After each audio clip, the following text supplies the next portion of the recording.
This channel does not promote any violent, harmful, or illegal activities. All content provided by this channel is meant for an educational purpose only. এবার আসি রাজ্যের খবরে। দলের লাইনের এক প্রকার বিরুদ্ধেই বলবো, বিরুদ্ধে বলতে কোনো অসুবিধা নেই। দলের লাইনের একেবারে এগেনস্টে গিয়ে, বিরুদ্ধে গিয়ে দিলীপ ঘোষের বিদ্রোহ জারি। আবারও তৃণমূল থেকে বিজেপিতে আসা নেতাদের তিনি আক্রমণ করলেন। 21-এর পরে বিজেপিতে আসা নেতারা জ্ঞান দেবেন না, এমনটা হুঁশিয়ারি দিলীপ ঘোষের। শুনুন কি বলছেন তিনি। আমি যখন মমতা ব্যানার্জির চোখে চোখ রেখে লড়াই করি 15 সাল থেকে, তখন এই নেতারা মমতা ব্যানার্জির কোলে খেলাধুলা করতেন, তার বাড়িতে গিয়ে এঁটো কাটা খেতেন, নাস্তা করতেন, বাড়ির সামনে লাইন দিয়ে বসে থাকতেন। আর এখন হঠাৎ বিজেপি হয়েছে, হঠাৎ বিজেপি যারা দেখুন লাফাচ্ছেন, 21-এর বিজেপি, তো তারা সকালবেলা বিজেপিতে নাস্তা করেন, দুপুরবেলা টিএমসির বাড়িতে গিয়ে লাঞ্চ করেন, আবার রাত্রেবেলা বিজেপিতে এসে ডিনার করেন। দিলীপ ঘোষের দিকে কেউ বলতে পারবে এই কথা? দিলীপ ঘোষ আজকে 4 আনার মেম্বার বিজেপি, এখন তো ফ্রিতে মেম্বার, আর কোনো পোর্টফোলিও নেই। দিলীপ ঘোষ বিজেপিতে আছে, কারো খালি চাকরি চলে যেতে, টিকিট চলে যেতে একেবারে হুড় করে ইন্দ্রের মতো চলে গেছেন বিজেপি, আবার হাওয়া ঘুরতে হুড় করে চলে আসছেন। তারা যেন দিলীপ ঘোষের ক্যারেক্টার সার্টিফিকেট না। দিলীপ ঘোষ নন শুভেন্দু অধিকারী জননেতা। রাজ্যসভার টিকিট পেতেই মমতা বন্দ্যোপাধ্যায়ের দরবারে দিলীপ ঘোষ, এমন বিস্ফোরক দাবি করলেন কে?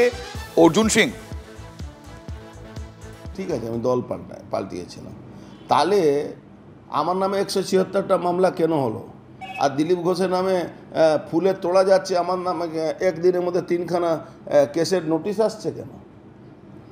আমাদের গুরুত্ব বিজেপি হিসাবে আছে বেশি, উনার গুরুত্ব আছে, উনাকে তৃণমূলে দালালি করার জন্য উনাকে রেখেছে, তার জন্যে আমাদের দালালি করছেন, তাই জন্যে তো ওনার কোনো নোটিশ আসছে না। আমাদের নোটিশ আসছে, আমরা তৃণমূলের বিরুদ্ধে লড়াই করছি। তা আমরা বিজেপি না উনি বিজেপি, এটা তো প্রমাণ মানুষ দেখছে। দিলীপ সৌমিত্র বাকযুদ্ধ তুঙ্গে। সৌমিত্রর চরিত্র নিয়ে বলা ভালো, আবারও প্রশ্ন তুলেন দিলীপ ঘোষ। বিজেপি সৌমিত্রদের পুষে রেখেছে, দলের বিষ্ণুপুরের সাংসদকে বেলাগাম আক্রমণ করলেন দিলীপ ঘোষ। ওকে অনেক লোক বলাচ্ছে, কারণ তার নিজের কোনো বুদ্ধি নাই, তো তার বউ বলেছে। আমি তার জীবন চরিত্র দেখুন, সে কটা পার্টি করেছে, গোটা রাত আপনার সঙ্গে বিছানায় কাটিয়ে সকালে গঙ্গা স্নান করে বলছে আমি সতী। এরকম অনেক নেতা আমাদের বাড়িতে আছে, তাদেরকে আমরা পুষে রেখেছি। কাল যদি বন্ধ করে দিই না, সব ওইদিকে লাইন লাগাবে।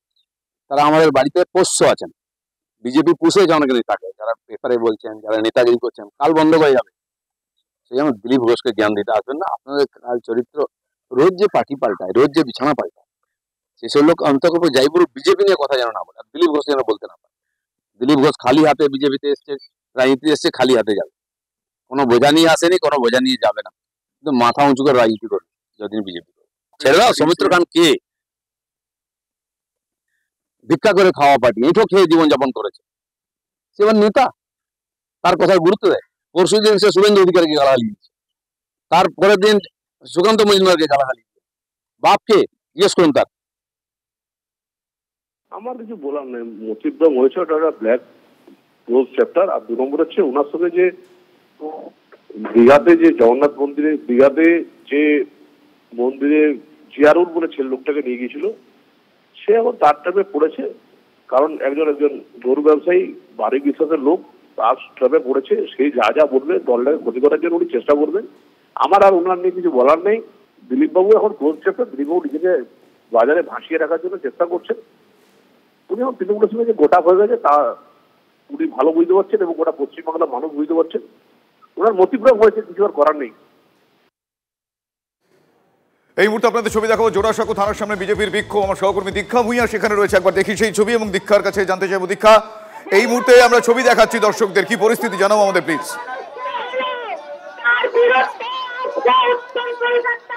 পুরসভা এই মুহূর্তে দেখছেন সেই ছবি আপনারা। জোড়াসাঁকো থানার সামনে বড় বাজারের হোটেলে অগ্নিকাণ্ড এবং তারপর নানা বিষয়ের প্রতিবাদ জানিয়ে জোড়াসাঁকো থানায় বিক্ষোভ বিজেপির। এই মুহূর্তে ধুন্ধুমার কাণ্ড, সেখানে বিজেপি কর্মী সমর্থকদের গার্ডরেল দিয়ে আটকে রাখা হয়েছে, তাদেরকে আটকে রাখা হয়েছে। আমার সহকর্মী দীক্ষা ভূঁইয়া সেখানে রয়েছেন। দীক্ষা, কি পরিস্থিতি এই মুহূর্তে? দীক্ষা শোনা যাচ্ছে? থানার বাইরে ব্যারিকেড তৈরি করা হয়েছে, সেই ব্যারিকেডে হ্যাঁ দীক্ষা কন্টিনিউ, দীক্ষা শুনতে পাচ্ছি। আমার কথাটা স্পষ্ট শোনা যাচ্ছে? জোড়াসাঁকো থানার বাইরে ঠিক একটু আগে একটা ব্যারিকেড তৈরি করা হয়েছে থানার তরফ থেকে, পুলিশের তরফ থেকে। সেখানে এসে যারা বিজেপির সমর্থকরা তারা ব্যারিকেডের উপরে উঠে পড়েছেন, তারা ব্যারিকেড টপকানোর চেষ্টা করছেন, পুলিশ তাদেরকে আটকে রেখেছেন। আমরা জানি গত কয়েকদিন আগে মেছুয়া বাজারের যে ঋতুরাজ হোটেলে অগ্নিকাণ্ড ঘটে, সেখানে একাধিক মানুষের প্রাণ হারান, প্রায় 15 জন মানুষ প্রাণ হারান। তারই প্রতিবাদে আজকে তারা রাস্তায় নেমেছেন। রয়েছেন তাপস রায়, ডক্টর ইন্দ্রনীল খা, তমগ্ন ঘোষের মতো বিজেপি নেতারা। তাদের বক্তব্য যে যেখানে সুকান্ত মজুমদার সরাসরি দিল্লি থেকে চলে এসে ঘটনাস্থলে গেলেন, সেখানে মুখ্যমন্ত্রী দীঘার জগন্নাথ মন্দির উদ্বোধন করে দুদিন পরে এসে তিনি বলছেন আমি কিন্তু রাফ অ্যান্ড টাফ।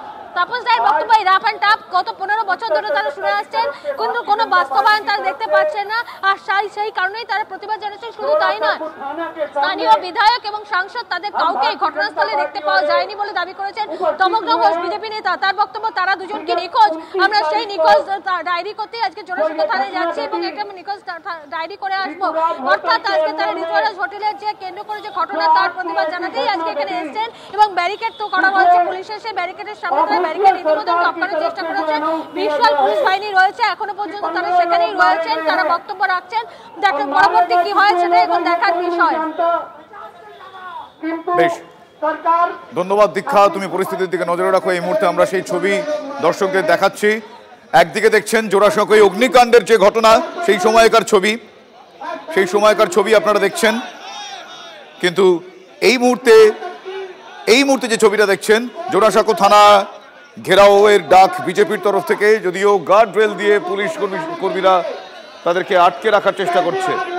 পুরসভা, পুলিশ তাদের নজরদারি নিয়ে প্রশ্ন তুলে একরাশ বিক্ষোভ প্রদর্শন বিজেপির কর্মী সমর্থকদের। জোড়াসাঁকো থানা ঘেরাওয়ের ডাক তাদের, এই মুহূর্তে পুলিশ তাদের আটকে রেখেছে। 3 মাসে দ্বিতীয়বার আবারও ভুবনেশ্বরের কলিঙ্গ ইনস্টিটিউট অফ ইন্ডাস্ট্রিয়াল টেকনোলজিতে উদ্ধার ছাত্রীর দেহ। হস্টেলের ঘরেই উদ্ধার নেপালি ছাত্রীর দেহ উদ্ধার করে অস্বাভাবিক মৃত্যুর মামলা রুজু করেছে পুলিশ।